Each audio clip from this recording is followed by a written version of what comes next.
Tudo bom, pessoal? Aqui quem fala é o professor Yuri. Bom, hoje na nossa quinta aula de cálculo, a gente vai ver alguns. Hoje são mais conceitos, né? A gente vai trabalhar mais com eles para a gente poder começar a se preparar o nosso terreno para o estudo dos limites, tá? A gente está a poucas aulas de chegar nos limites, logo mais a gente já vai começar essa parte interessantíssima da matéria. Antes de mais nada, eu gostaria de agradecer a todos que já estão se inscrevendo.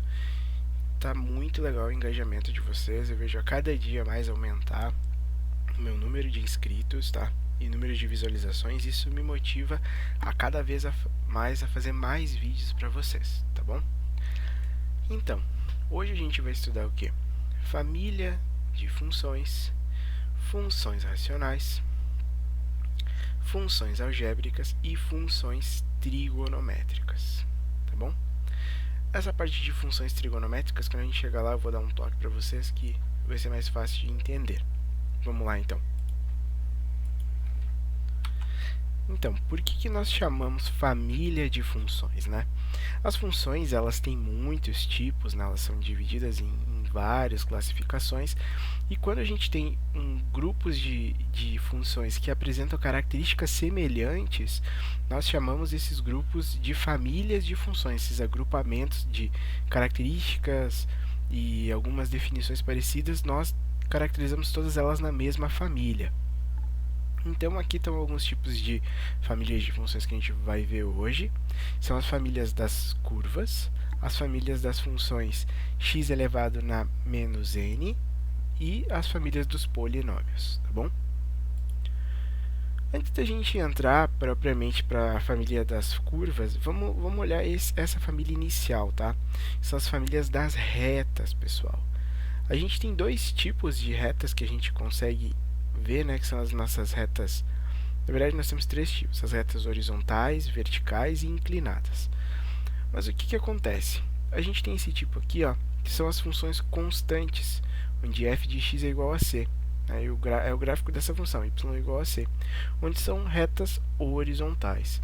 E conforme a gente varia esse valor do c, a gente vai ter posições diferentes para as nossas retas horizontais. Muito importante essa definição, porque depois a gente vai ver a derivada desse tipo de função. Ela vai nos trazer algumas características muito importantes.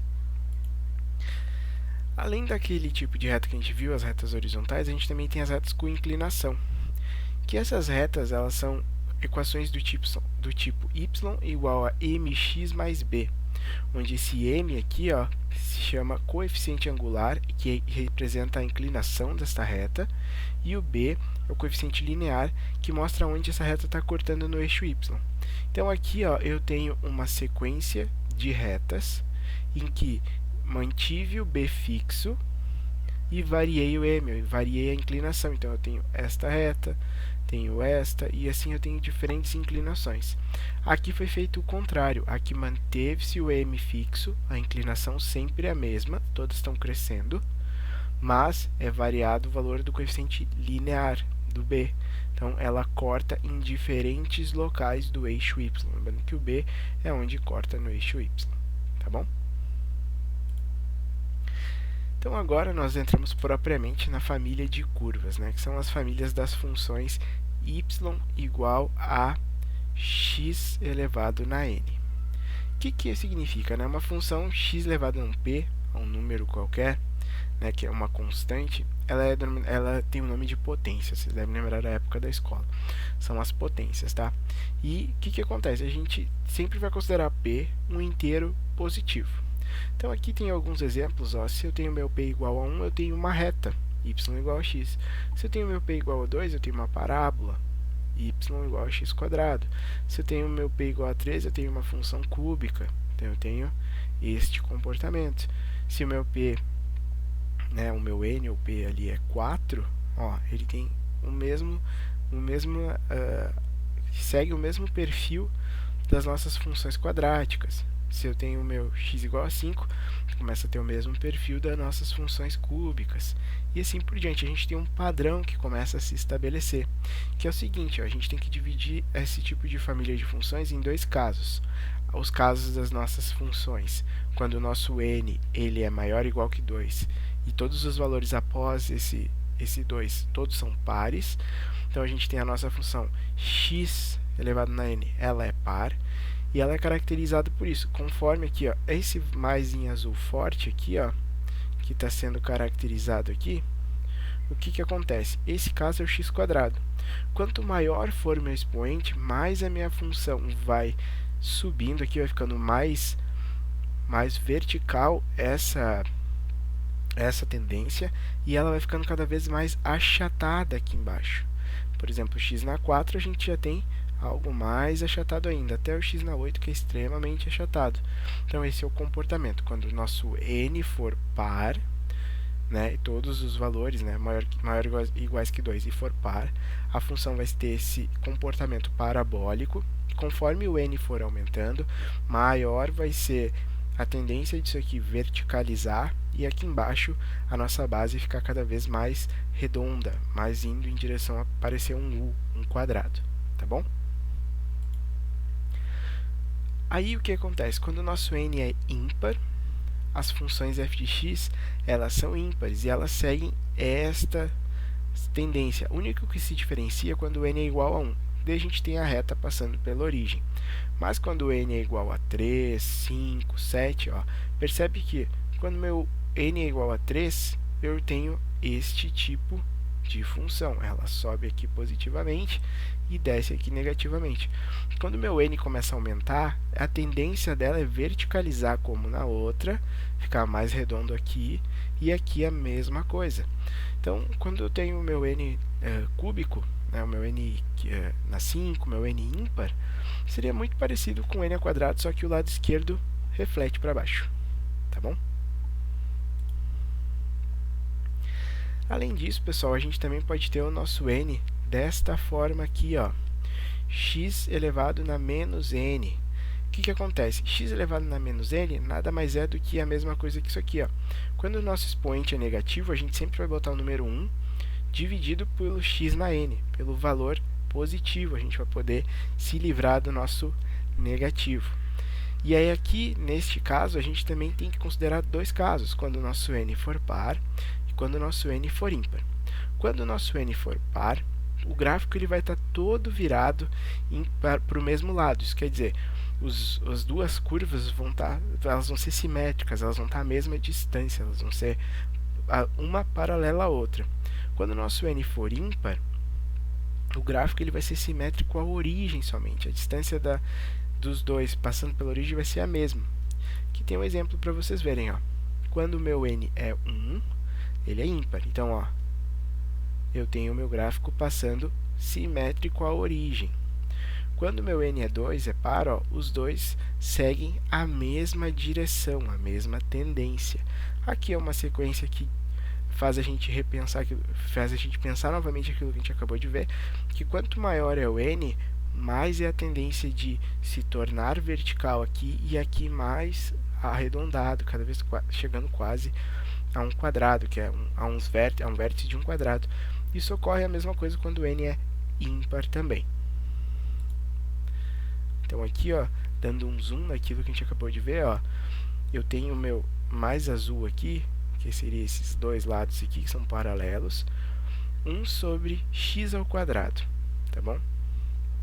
Se tu notar aqui, ó, ele vem e depois já vai ali. Quando o meu x aumenta, a tendência é cada vez mais verticalizar.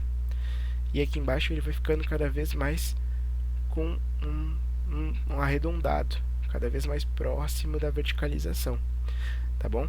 E isso acontece porque a gente vai ver que são, aqui nesse caso, o zero é uma assíntota vertical, que é o único valor que eu não posso colocar aqui embaixo. O x nunca vai poder assumir o valor zero, senão eu vou ter uma divisão por zero. Então, eles seguem essa tendência de nunca encostar no zero, tender, mas nunca encostar, que ele é uma assíntota vertical, mas a gente vai ver isso quando a gente chegar nos limites. Aqui é a mesma coisa, ó, 1 sobre x, quando eu começo a aumentar o meu x, dado que agora ele é ímpar, né?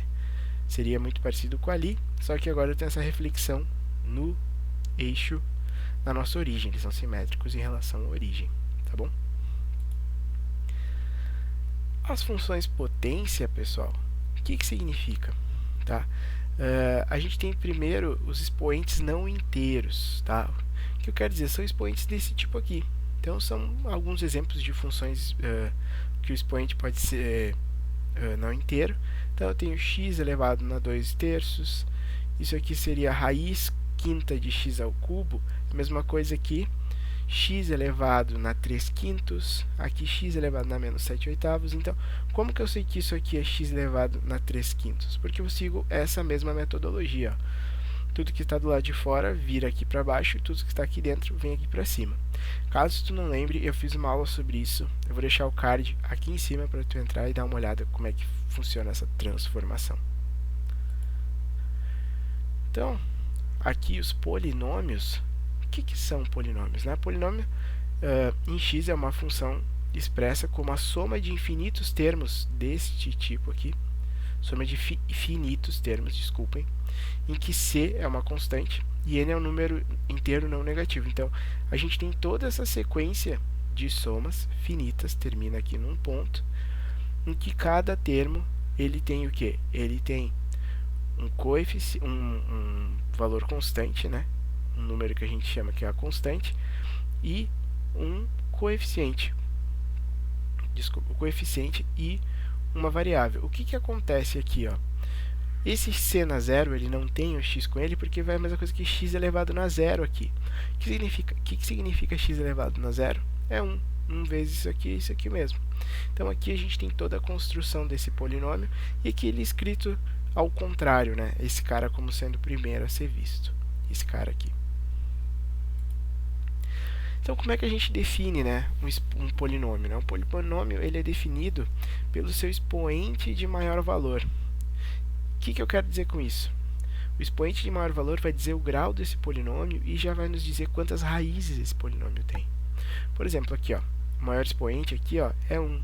Então, esse polinômio ele tem grau 1 e ele tem uma raiz. Em especial, a raiz aqui é menos 3 quintos. Aqui, ó, qual é o maior expoente nesse polinômio? É o 2. Então, isso aqui é um polinômio de grau 2 e ele vai ter duas raízes. Esse cara aqui, ó, é um polinômio que o maior grau é o 3. Então, ele é um polinômio de grau 3 cúbico, em que ele tem 3 raízes. Aqui é um polinômio de grau 4, que o maior expoente é 4. Ele vai ter 4 raízes. Aqui é o polinômio de grau 5. E aqui é o polinômio de grau 6. Como que eu sei que isso aqui é grau 6? Porque eu faço todas as multiplicações, porque como está elevado ao cubo, é a mesma coisa que x menos x ao quadrado menos 4 vezes x ao quadrado menos 4 vezes x ao quadrado menos 4. A gente faz a distribuição aí e consegue encontrar o valor desejado, que vai ser um polinômio de grau 6, então ele vai ter 6 raízes, tá bom? E aqui estão os gráficos dos polinômios, pessoal. O que os gráficos dos polinômios nos indicam, né? Eles indicam se a função é par ou ímpar, o grau do polinômio e quantas raízes esse polinômio tem. Ó. Por exemplo, um polinômio de grau 2, a gente sabe que ele vai ter duas raízes, e ele é x ao quadrado. Então, ele é um deste formato aqui que a gente viu, formato cúbico. Não, desculpem, um formato parabólico. E o que a gente tem aqui? Ó? Onde ele corta no x é o número de raízes. Ele cortou duas vezes, então ele tem duas raízes. Todos os polinômios de grau par, eles terminam com essa ponta para cima, as duas. Então, ó, grau 4, a gente sabe que todos os polinômios pares terminam com as duas pontas para cima. Quantas vezes ele cortou o eixo x? 1, 2, 3, 4. Então, eu tenho aqui um polinômio de grau 4 com 4 raízes. Aqui, se eu só olhar o gráfico, eu sei que ele tem grau 3, porque ele vai cortar o eixo x 1, 2, 3. Então, ele tem grau 3. E como um lado dele termina para cima e o outro para baixo, então, ele é um polinômio de grau ímpar.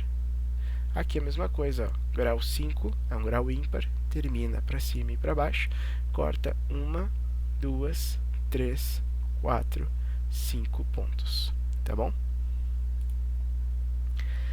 As funções racionais. O que são funções racionais? São quando a gente tem um polinômio em cima e embaixo, e a gente toma cuidado que o polinômio de baixo ele nunca pode ser zero, tem que ser diferente de zero. Então, aqui é um exemplo de uma função racional, que eu tenho um polinômio em cima e um polinômio embaixo. Tá bom? Aqui são os gráficos das funções racionais. A gente vai ver mais para frente nos limites como se dá essa construção dos gráficos.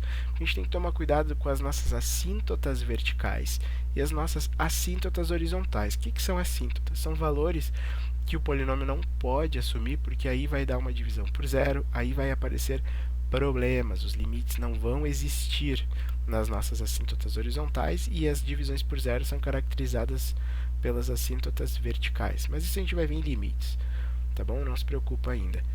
Isso aqui é uma amostra do que são os gráficos das nossas funções racionais. Não são tão simples de construir, né? Então, normalmente nós utilizamos recursos gráficos para poder encontrar eles.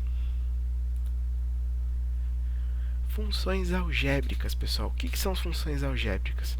São as funções constituídas de polinômios em que a gente pode aplicar um número finito de operações algébricas. O que são operações algébricas? Soma, subtração, divisão, raiz.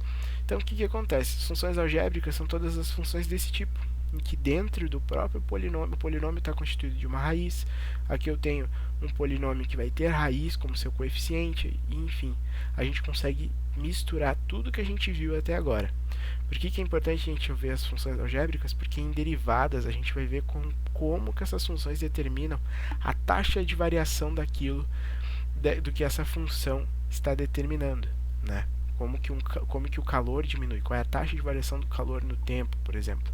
Essas funções podem determinar esse tipo de comportamento, e aí com isso a gente pode determinar, através dessas funções, as derivadas, as taxas de variações. Mas a gente vai vendo isso. Estamos chegando no fim da matéria.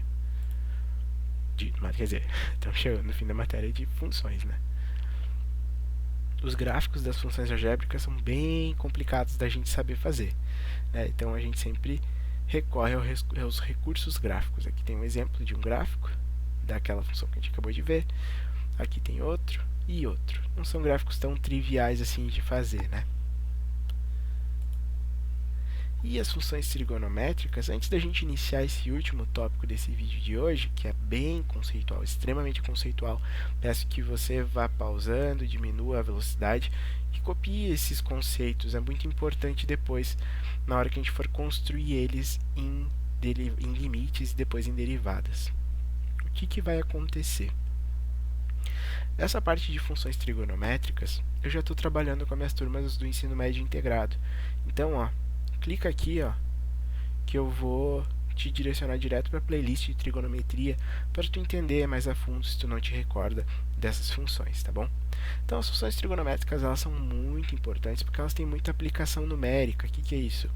Eu consigo transpor para o computador o que o mundo real faz através dessas funções trigonométricas, né? Elas normalmente representam alguns fenômenos na natureza, como a propagação de ondas sonoras, ondas do mar, difusão do calor, como o calor se distribui numa superfície, né? Movimentos oscilatórios de molas, esse tipo de coisa que as funções trigonométricas podem representar. Podem não, elas representam esse tipo de coisa. A gente tem o quê? 3 funções trigonométricas que são as principais, que a partir delas vocês conseguem achar as outras que derivam delas. É a função seno, a função cosseno e a função tangente. Aqui a gente tem o equacionamento desse tipo das nossas funções trigonométricas. E o equacionamento se dá da seguinte forma, pessoal. Elas seguem sempre o mesmo padrão, somente mudando que tipo de função trigonométrica está sendo trabalhada. Então, ela sempre vai ter o padrão do A mais B seno de Cx mais D. Aqui, A mais B cosseno de Cx mais D e A mais B tangente de Cx mais D. A gente consegue determinar 3 informações muito importantes das nossas funções trigonométricas. A primeira é a amplitude, que é a altura que a função trigonométrica, que é a onda que ela forma, a altura que está sendo a altura máxima e mínima. O período, que é o tempo que leva para completar uma volta. E a frequência é o número de oscilações que a gente tem nas nossas funções trigonométricas. Esses valores A, o C e o B a gente encontra aqui na nossa função trigonométrica. Aqui a gente tem um exemplo em azul mais forte, é o gráfico da função seno de x. Se for lá na nossa aula de trigonometria, que está aqui no canto, eu já te mostro como é que faz a construção desses gráficos. Aqui a gente está vendo, né? A nossa amplitude é o valor que está aqui na frente, que é o b, é 1. Então a altura máxima dela é 1 e menos 1. Como aqui na frente a gente tem um azul mais claro aqui, a função é y igual a 2 seno de 4x, a nossa amplitude agora é 2. Ó. Então a altura máxima que ela assume é 2. E, por consequência, ela aumenta o número da frequência dela. Mas esse estudo está tudo ali na playlist de trigonometria, se te for interessante relembrar esses conceitos. E por fim, né, a amplitude, como eu já expliquei para vocês, e o período, né, que é a distância entre uma crista e uma cava, que é o crista essa parte superior e cava essa parte inferior. Então, com isso, a gente termina a nossa aula de hoje, né? Em função de ser uma aula mais conceitual, a gente não vai ter exercícios, né? Peço de novo que tu copie, tente ver as partes que tu não te recorda, que tu estudou isso no ensino médio. Caso tu não te recorda e não entendeu alguma coisa que eu falei, por favor, coloca aqui nos comentários que eu vou te responder e a gente vai conseguir terminar todas essas tuas dúvidas. Então, até semana que vem, fica bem e tchau!